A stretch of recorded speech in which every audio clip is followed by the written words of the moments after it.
Assalamu alaikum. Welcome to another episode of the Afghan Eye podcast. I'm your host, Sangar Paykhar.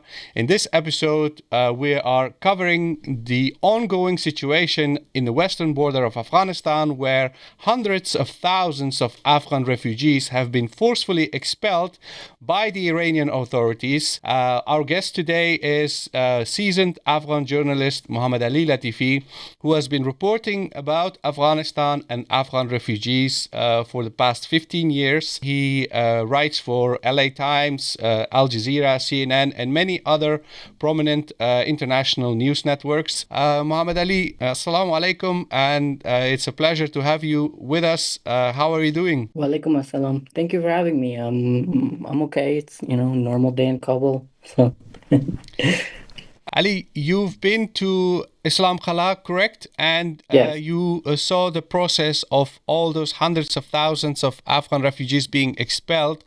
Can you give us a little bit of a context? Like, why is this happening now? Well, I think what something that's important to keep in mind in terms of the context is that, a lot of Iranis will say like, oh, the door is suddenly being shut and so on. But first of all, we know that Afghan refugees have been facing discrimination and abuse in Iran for decades now. It's very well documented by Human Rights Watch, Amnesty International, and all of these rights groups.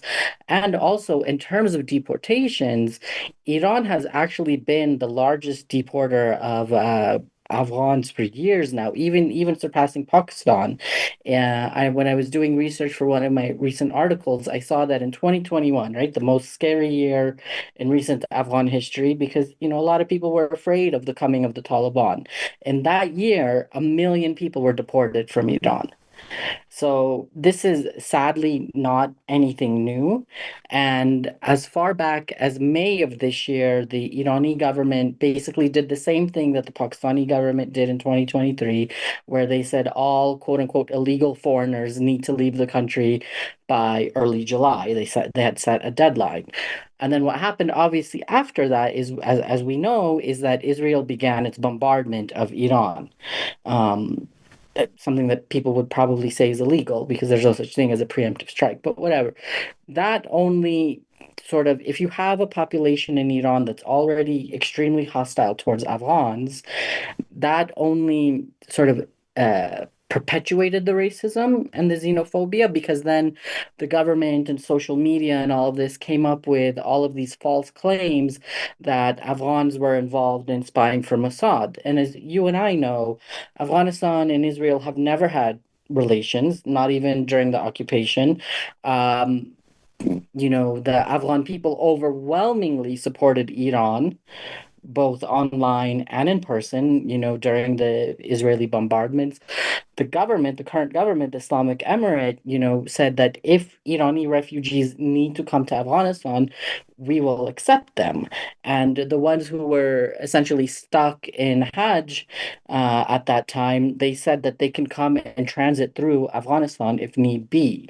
So for the authorities and for the people, this created a perfect excuse to ramp up something that they were already planning. And for if you're an Afghan, whether you're in the country or outside, you understand that the claim was absolutely ridiculous, and it was just an extra excuse to do something that they were already planning on and something that they have been doing for years and years now. Even during the occupation, they were doing this. And ironically, even though Iran is probably one of the governments that's the closest to the Islamic Emirate, they have been doing it since the coming of the Islamic Emirate as well. You've been reporting about Afghan refugees, many previous crises over the years. I remember reading your reports all the way back in 2013, 2014, when the then government in Afghanistan had this transfer of authority over, I think, the military forces. And there was an announcement that the NATO troops, the ISAF troops, will depart Afghanistan. And it triggered a wave of Afghan refugees trying to leave the country and come to Europe. I think you also traveled to Greece back Hmm. then. Then we also saw like hundreds of thousands of Afghans traveling through Iran, trying to travel through Iran to Turkey and then reach Europe. Um, do you remember that era? Like what was the context like for Afghans who wanted to go to Iran? And maybe you can give us some details about that particular time and how so many Afghans ended up in Iran in the past decade or so. I mean, they've ended up in Iran since the Soviet occupation, but as you said, obviously, there have been waves over the last few decades, and probably until 2021, one of the biggest waves was in 2013, 14, when they were trying to reach Europe. And I remember at that time, I like one of the first people I interviewed in Kabul about it was this kid. He was like maybe 14, 15 years old. I don't remember. And he told me he had like rheumatism in his legs. And he was talking about how literally he had to go through the mountains of Iran for something like 15, 16 days. Now imagine for a normal person that's painful, right? But if you have like a debilitating sort of leg illness related to your leg, that makes it even worse. And he was talking about how badly the Qachaqbars, the smugglers, treated them. He was talking about how, they had to go, they were promised, like, oh, you'll go by bus, it'll be very quick, how they actually had to go by foot, how, and then at the same time, I had also interviewed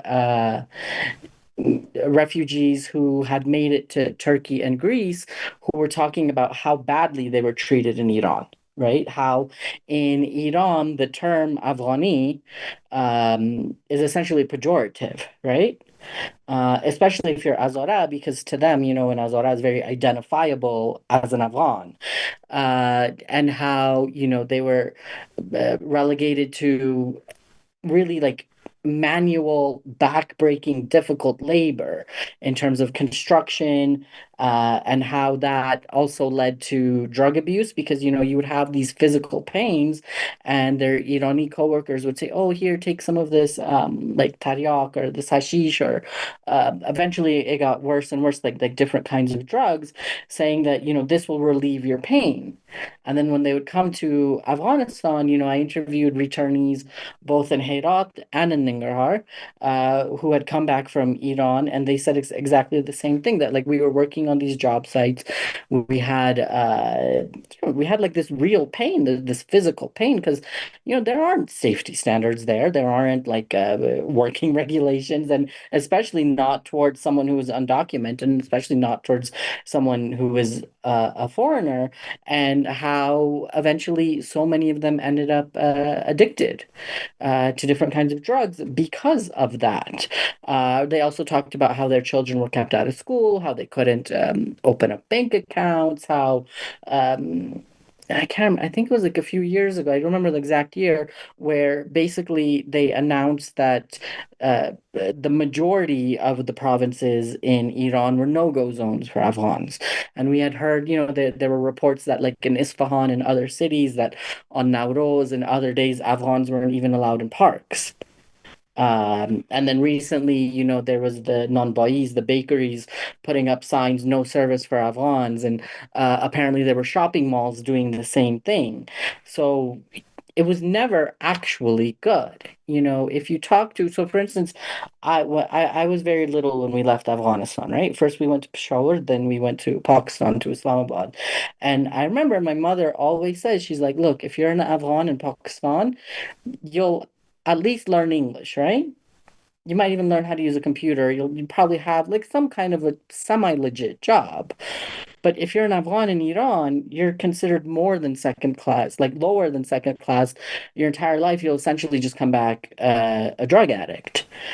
And really, when we were talking to people in Islam Qala, that's what they were all saying. They were saying that until the very end, we were beaten, you know, um, I have a story coming out soon where one there was an old man, probably like in his 60s.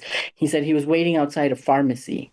He had just had a stroke. Like he had a cane in his hand because after his stroke, like one side of his body was paralyzed. And he said the police didn't care. They still beat him. He said, even if you have like I guess it's like 10,000 toman, which is apparently like a small amount of money in Iran. He's like, even if you have that, they'll take it from you. He said when they search you, the excuse is it's not to physically search you for bombs or weapons or anything. It's just to take your money. And everybody was talking about how even before they deport you, their priority is to take as much money from you as possible. So the situation has never been good. In the past, obviously, the goal was to get to Turkey and then to Greece and then eventually on to further in the EU. But now that, Turkey has very much closed its borders, or basically the situation in Turkey now is as soon as you reach the borders, there's already police there ready to take you into detention and arrange your deportation. Like, there used to be a time, I'm sure where in Istanbul and Ankara you'd find Afghan refugees everywhere. Now in the cities you hardly find any because they don't make it to the cities. In Greece, it's the same thing because they don't make it to Greece because they're stuck in Turkey. And if they are in Greece, then they're stuck in Greece. So now Iran is really where it's the bottleneck.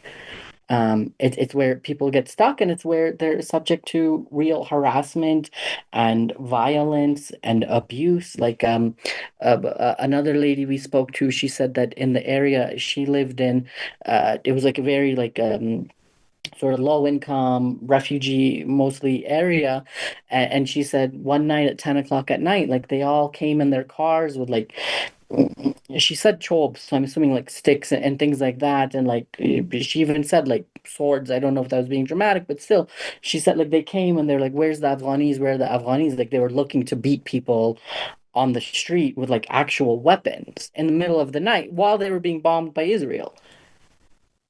Like Israel was destroying their hospitals, their TV stations. It killed something like 900 people. And yet the focus was, including, I think, like three Afghans, but the focus was like, let's find these Afghanis, quote unquote. And the situation that you're currently describing is, Yeah, if you study history, a lot of nations, a lot of countries, when they it's very faced common. faced a crisis, they would always look for a weak minority that they can persecute. And sadly, this is a situation where basically Afghan refugees in Iran are targeted. Uh, And it's not just Iran, it's Pakistan, it's Turkey, right?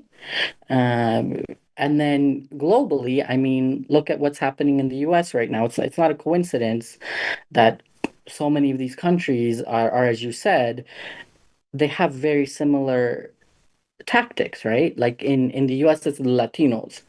The Latinos are the threat. They're the bad hombres. They're the this. They're the that. In Iran and Pakistan, it's Afghans, and in Turkey, it's Afghans and Syrians. These things are not by accident. and here in the Netherlands, it's generally the Muslims. Muslim, probably. Yeah, exactly. No, I mean, wasn't there the whole thing in the UK last summer? And like it's become much more bold, and there was a time where that sort of very bold front-facing racism and xenophobia was a thing that happened in, not to give into the Orientalism, but the truth was it was much more obvious in Pakistan, in Iran, in Turkey, and now it's just as obvious in the EU. It's just as obvious in the United States. It's become this global thing, and I'm certain that each one is learning from the other.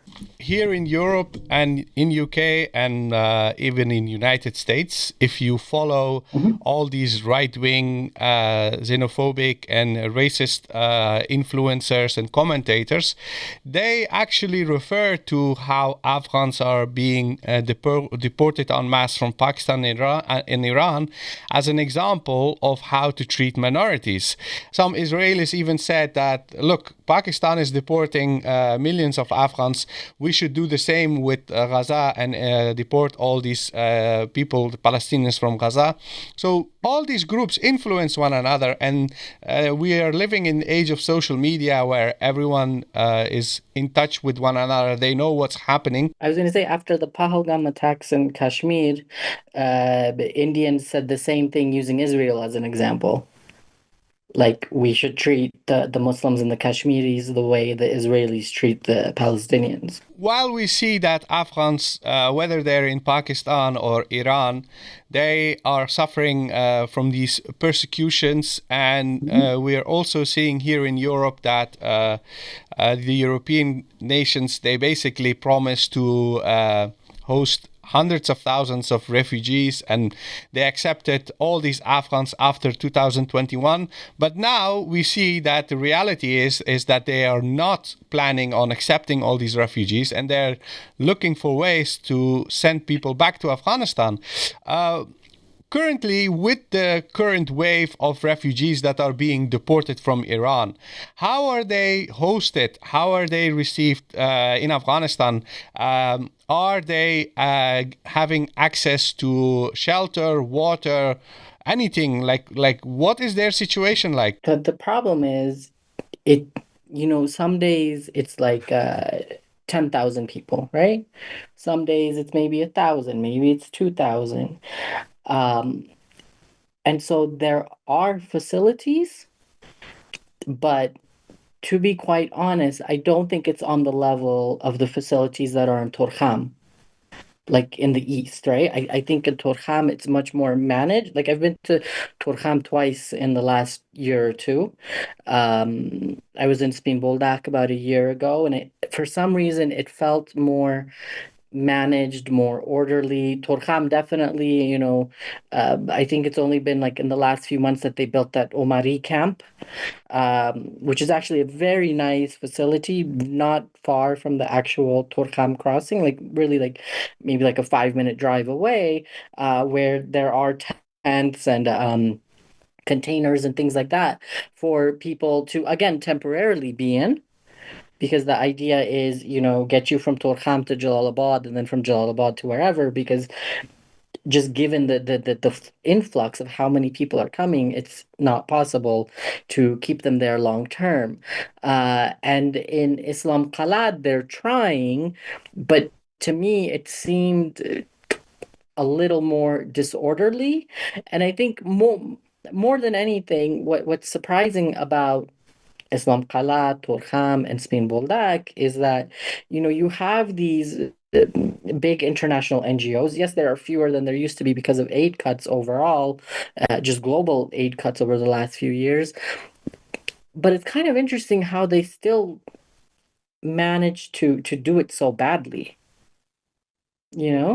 How they still don't seem to understand what people need and how to deliver the proper services to them in an appropriate amount of time. Like, for instance, I think it's the IOM, if I'm not mistaken, that gives them 2,000 Afghanis per person in the family, up to 5 people, right?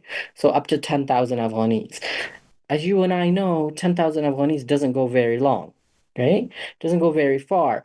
Transportation for them from, say, Torkham to Jalalabad or from Islam Qala to Herat is usually free, but then from there to wherever they're from, some of them are coming with all of their belongings, some of them are coming with nothing, and some are, for instance, like some from Islam Qala are going as far as Nangarhar and Takhar and Kunduz. That's like 19 hours away. That's not going to be cheap fare. And once they get there, what are they going to do? And it's quite interesting that, like, I've seen, even friends of mine, like young influencers and stuff, who spend time with them, who tell me like, Ali, it's a mess. Like they don't get what they need. And what I find so interesting is that like someone like Khaybar Khan, who spent, I think, a couple weeks in Islam Qala, understands more what people need. Through, I think, GoFundMe, he raised $30,000, and he gave the most needy families like $200 a household, which is, it's not a huge sum, but his whole point is that, okay, they can find a way to get back to wherever they're from, but then they need follow-up services from then. So the idea is that like the $200 is sort of like a startup fund, right? And when I was in Islam Qala, we saw a huge convoy of sarafs, like money exchangers, coming. Mirwais Azizi sent, I think it's like $15 million. Um, Nabi gave, I think it was like 14,000, but he's also like, fundraising on top of that. Not to mention that having one of the biggest, celebrities in Afghanistan coming to see you, it just helps your morale.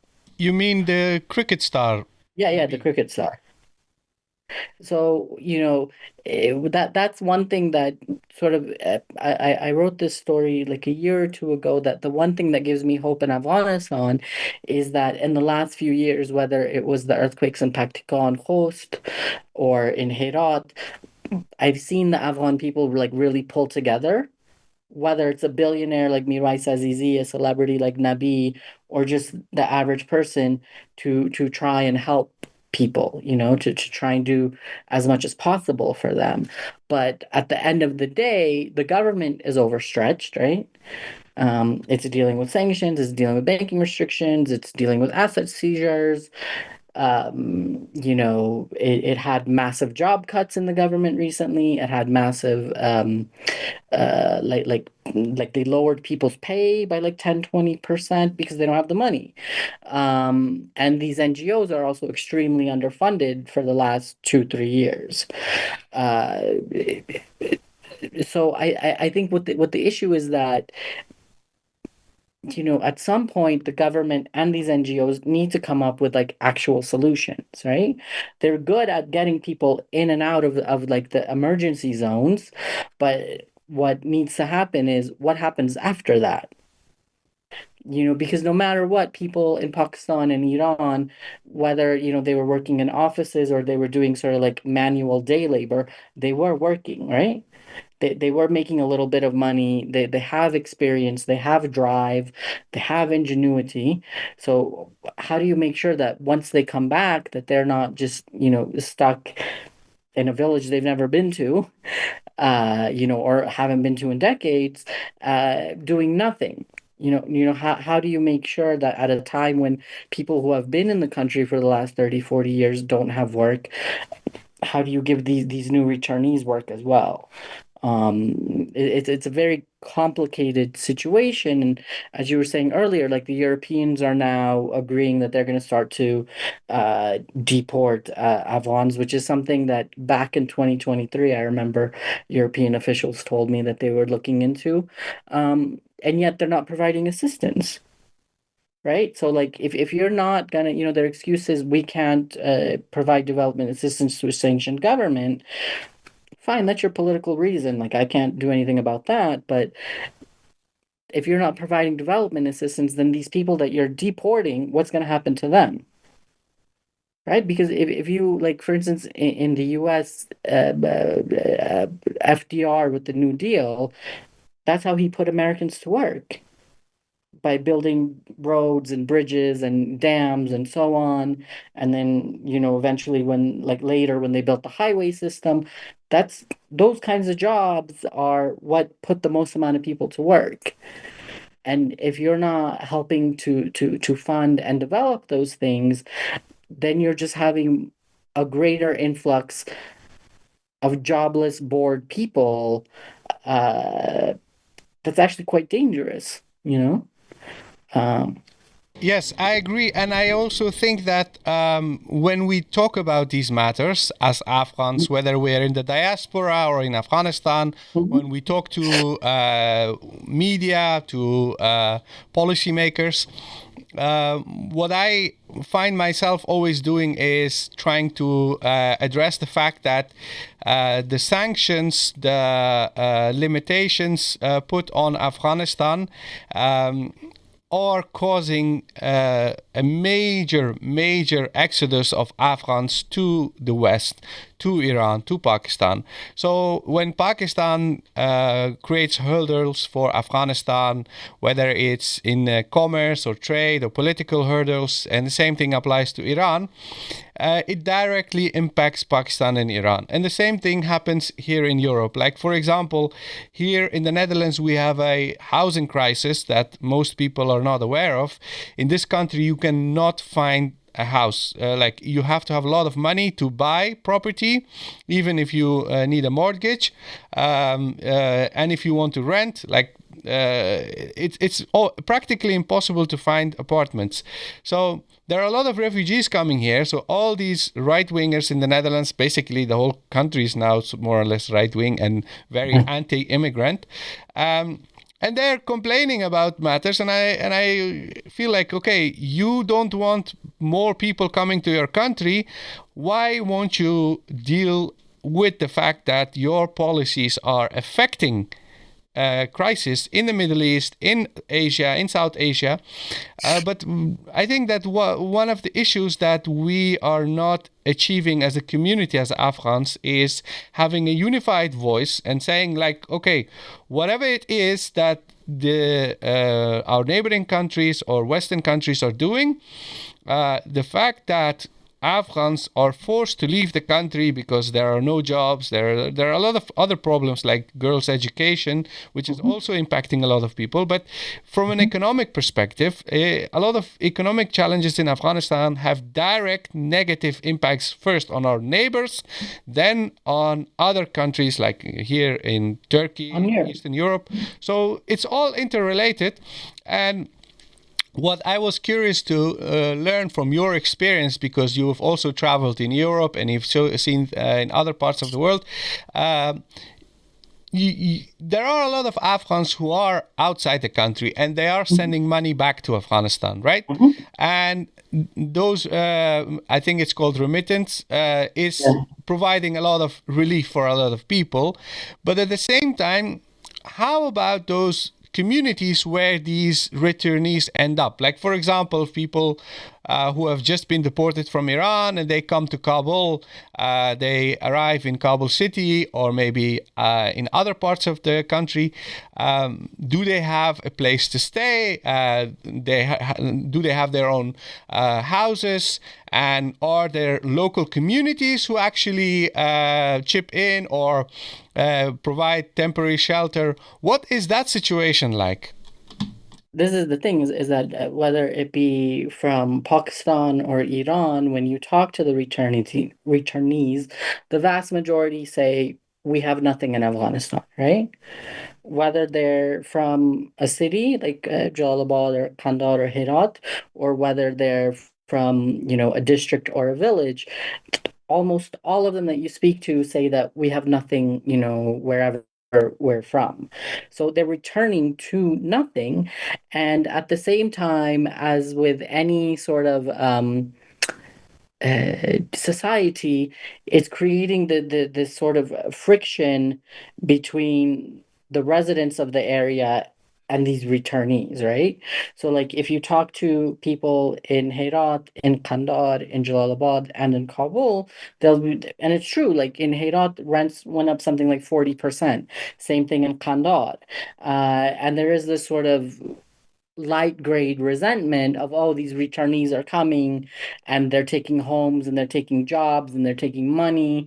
Like there's this weird sort of internal hierarchy that people are creating. It doesn't help matters at all. Of course, there are good people that try and do as much as they can and provide assistance and services and such, but in yeah, this is the thing. It's sort of furthers the whole like which is a big issue in Afghanistan always, the sort of urban rural divide, right?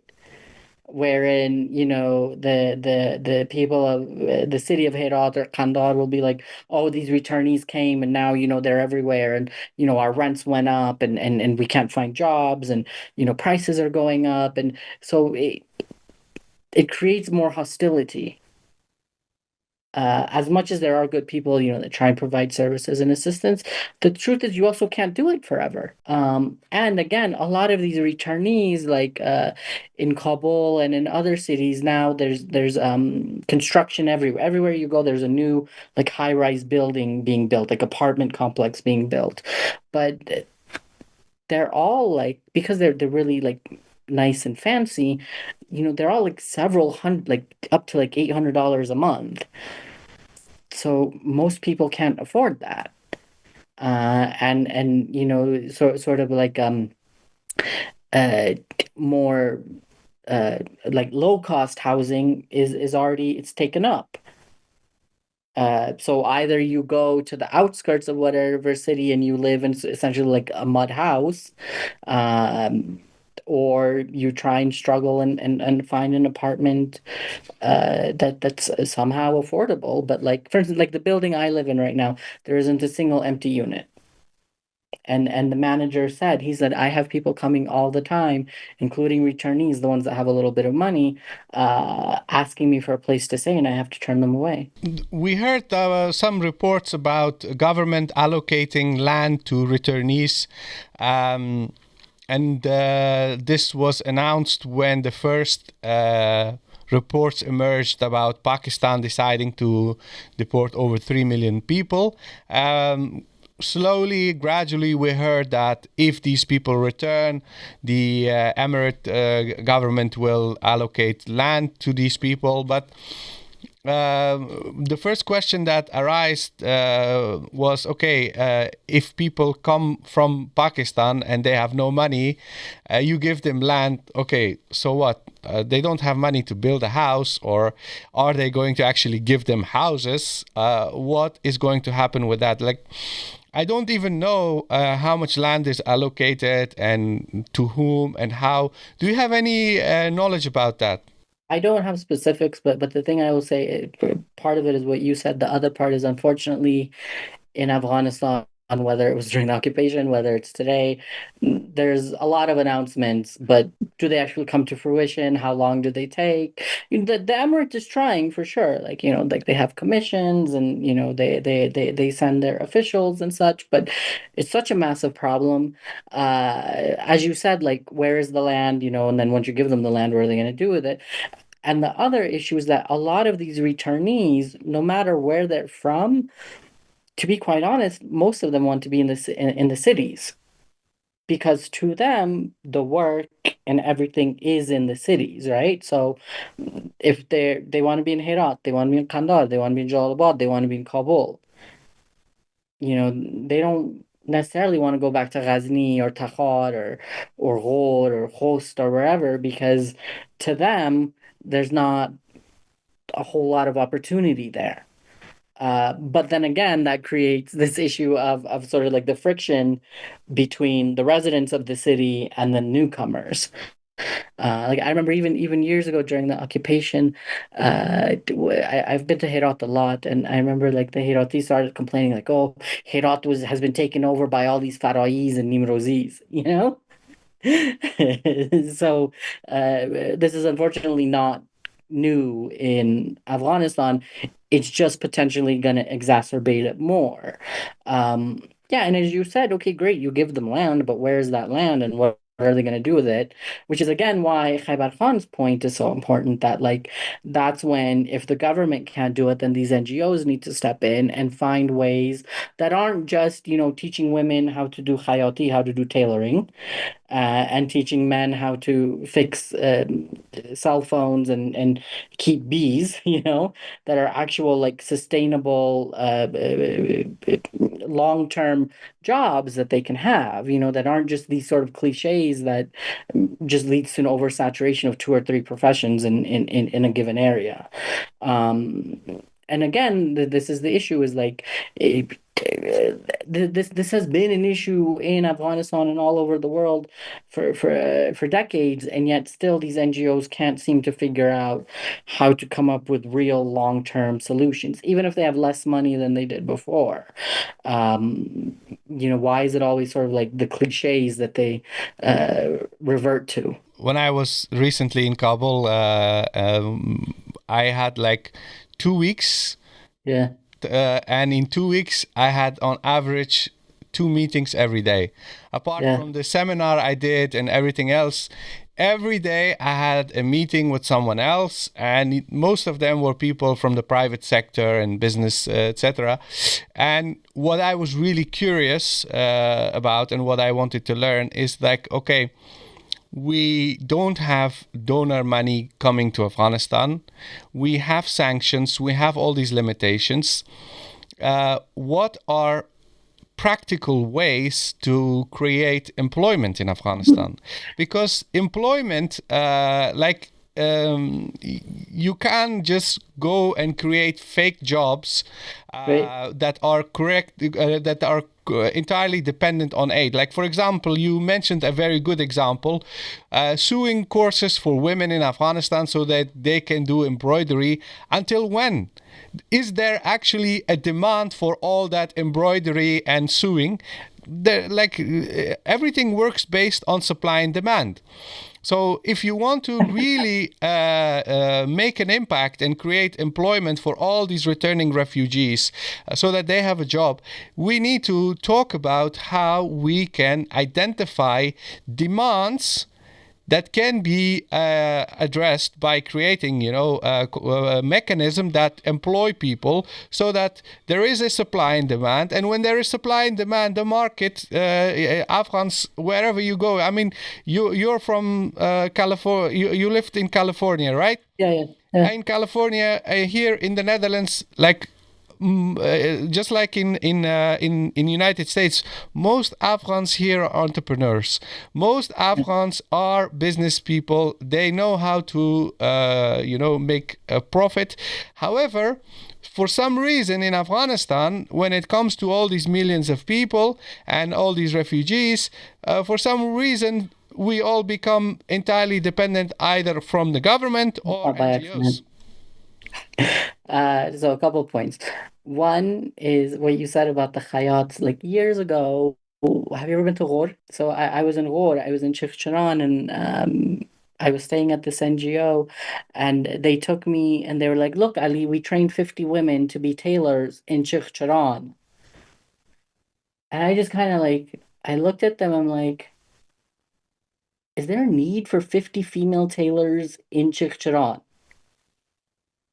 And they're like, oh, I don't know. I'm like, do there need for 50 male tailors in Chicharon? Um, Another thing is like, for instance, like, so all these countries and all these rights groups, they talk about women's rights. For now, women can still work in the private sector. So if you invest in the private sector, guess what you can do? You can start to put more women to work, including returnee women. As for what you said about the dependency, look, that's just the effect of occupation, right? I think the one thing, like, it failed at bringing democracy. It failed at a lot of things, but the one thing it was very good at was bringing capitalism to Afghanistan. I'm sure the smallest villages you go, you can get a Pepsi. You can get a phone top-up card, right? And that's not by accident. And at the same time, just as the former government and this government is reliant on foreign aid, even though this government lies and says it's not, just as the government has always been reliant on foreign aid, the people have been trained, whether they're trained to be beggars or whether they're just trained to be um, normal workers who don't actually put in the effort, right? Who don't really go out of their way to work, like, as we say, like maslaki and like usuli, like by ethics and such, and who are taught that, like we were talking about remittances earlier.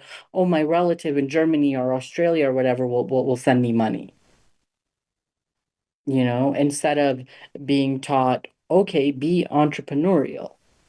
Put in effort in your work, come up with a solution. And unfortunately, over the last 20 years, this word kharij, right? Like abroad, has become this magic word. And everybody, even those that technically support the emirate at this moment and that supported the occupation, are obsessed with getting out, right? That's all they talk about. That's all they want. Um, and then when they see the reality, it's a different thing. But all of this is also why you have such an influx in Pakistan and Iran again. Uh, all of this is the result of occupation. Occupation of the mind is much more dangerous than occupation of your land, because occupation of your land can eventually end. But if your mind is occupied, in terms of like by an occupying power, that never goes away. And this point about people in Afghanistan having this utopian view of what life abroad is like is not just in Afghanistan, like even in many African countries, even in Turkey. Like people from But that's all Afghanistan. colonialism. Yeah, and here in the Netherlands, like for example, I've worked with Afghan refugees for almost 11 years. They Yeah. would come here and as an interpreter, as a volunteer, as a guide, I worked with people for like almost 11 years. And what always struck me and surprised me when they would confide in me and they would tell me, yeah, I had this much money in Afghanistan. I have a house over there. I have these cars. And I was like, what the hell? We don't have that kind of shit here. Like, you have so much money, why do you come here? And I wouldn't obviously say that to their face, but for me it was very surprising to see how well off some people were, but they still had this utopian view of life in the West. And then once they get their asylum and they get their documents and they are sent into these social housing in remote areas in the Netherlands where they're surrounded with a bunch of very, primitive, now I wouldn't say primitive, but not so tolerant people around them. And then suddenly they realize, life wasn't that bad in Afghanistan. And of course, you cannot compare life in Afghanistan with the Netherlands. There's like huge difference. But at the same time, it's also about having unrealistic expectation about what you can achieve abroad. And I think that this is also for a large part caused by our own people. Like people who come to Europe, they post all this content on social media and they show people in Afghanistan how everything is fantastic abroad and everything is great. They don't tell the very, very dark side of life abroad. And or like, for example, when you've been to Greece, like I've spoken to thousands of Afghan refugees who arrived here in Europe through Greece and Bulgaria. And the horrors they would tell me, the suffering they faced on those islands, the humiliation, the persecution they faced, because they're ashamed, they won't say out in public like this happened to me.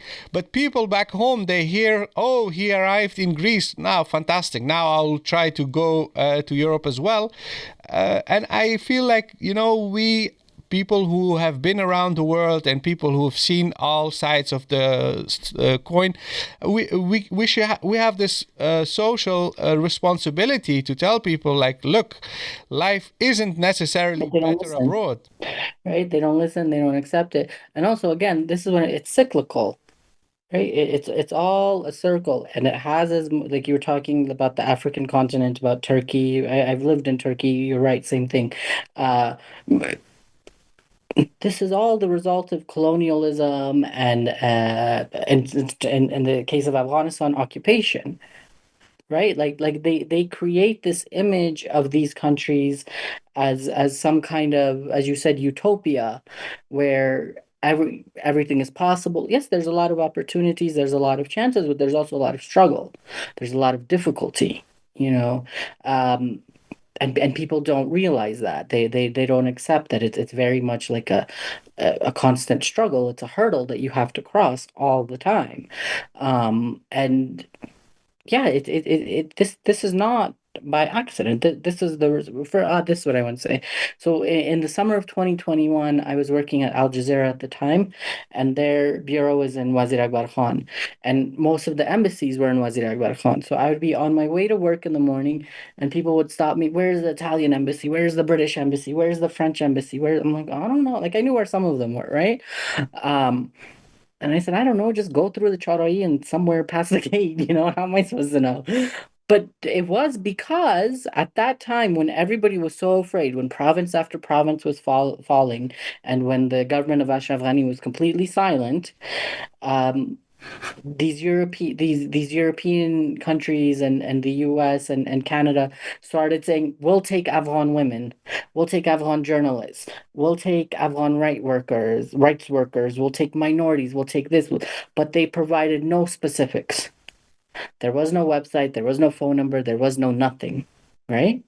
And so this is why you had people crowding around the embassies. This is why you had people hanging by the tires of US military vehicles, desperate to get out, because they were promised an escape with no real process behind it, with no real information behind it.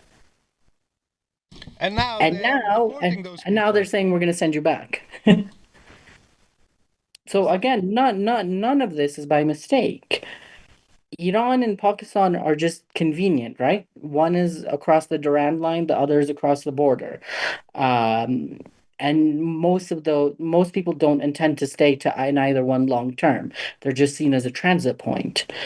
But to be quite honest, Europe is the result of their own propaganda, and their own bad policies. Because I'm telling, like in 2021, I had like the shisha guy at this restaurant I used to go to all the time. He's like, "Oh, Ali, I used to work for the Australians." I'm like, Australia already said they're not doing anything for anybody. And then he's like, "Oh, well, I have this picture of me with Cunningham and his wife when like I was part of a catering service." And I was like, well, I don't know. Maybe the Americans will accept it. Maybe they. I have no idea how this works. Um, and neither did millions of people who were trying to get out because they were promised ways out. Like there were commercials on TV. There were reports in the media. France is now accepting it. Italy is now accepting. But guess what? Like I said, there was no website. There was no telephone number. There was nothing. You just show up outside the embassy and hope someone talks to you. The situation that forces people to leave their country, everyone has their own challenges, right? Right. Like people have their own challenges, they have their own problems. I know people who actually had great jobs in Afghanistan, businesses, Yes. nice houses, but they left the country because their daughters couldn't go to the university. Which is perfectly legitimate. Yeah, and for that purpose, you see people who are very competent and capable of contributing to the Afghan society, to the economy, being basically forced out of the country due to these current policies. But aside from those problems, then we also have people who basically have no skills. They don't have any qualifications, any competence. And to be very frank, a lot of people who have some kind of education in Afghanistan, they still don't realize that their education is pretty much worthless, not just in Afghanistan, but even abroad.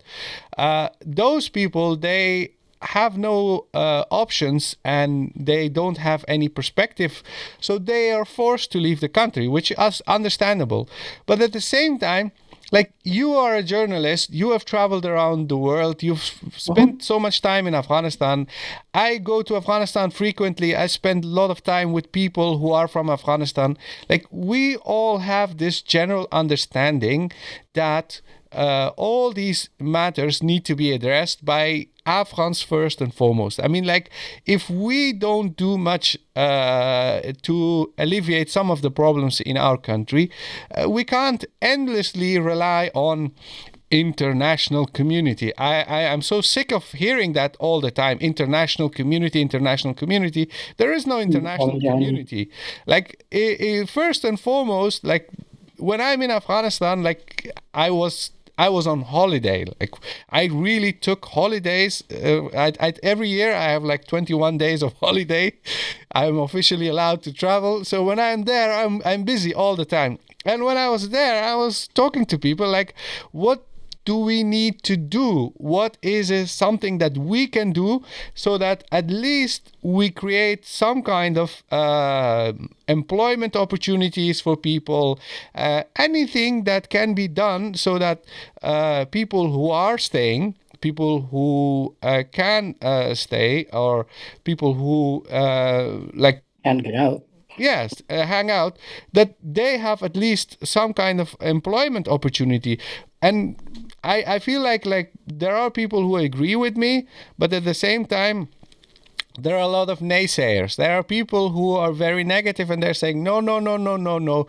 You shouldn't even invest any time or resources in trying to create solutions because it's all a waste of your energy. Afghanistan is a lost cause. Like, how do you respond to that kind of mindset? My thing is like if you care about your people, I don't think that the excuse should either be like a imolke jonamisha or like I don't like the current government, so I'm not going to do anything there. Because at the end of the day, governments come and go, but the people will always be there.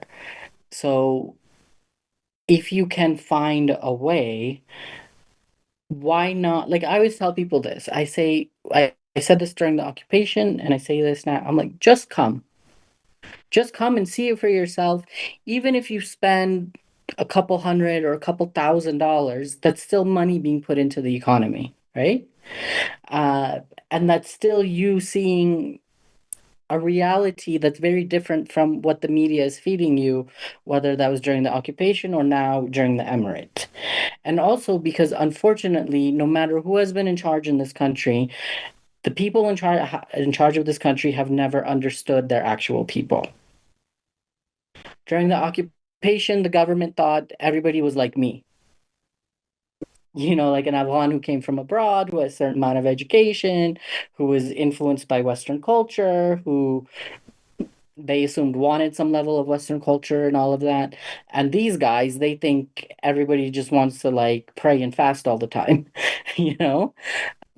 That's why it's so important for us to do as much as we can because no one else is going to do it. We've seen, like you said, the international community. I had no, like, literally, I first learned that word in the context of Afghanistan. I hadn't heard it so much in English, in Dari, in Pashto, as I ever did during the occupation. Oh my God, Jome Jawani, Jome Jawani, Jome Jawani. And I'm like, what the fuck is this Jome Jawani? What is this international community?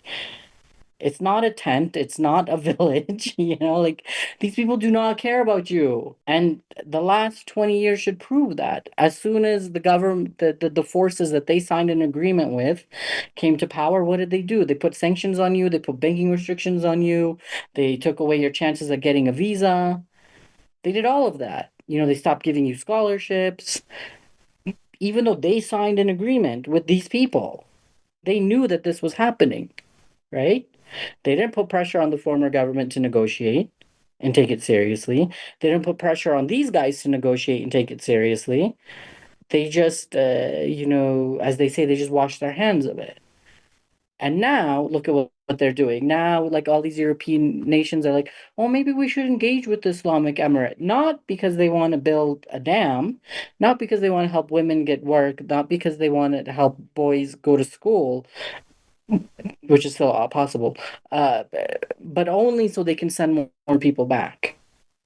So this is why, like when Mirai Azizi made his big announcement, there were a lot of people that are like, oh, it's just Gap Kalonas, he's just saying that he's not gonna, it's like, why do you automatically need to disparage the guy?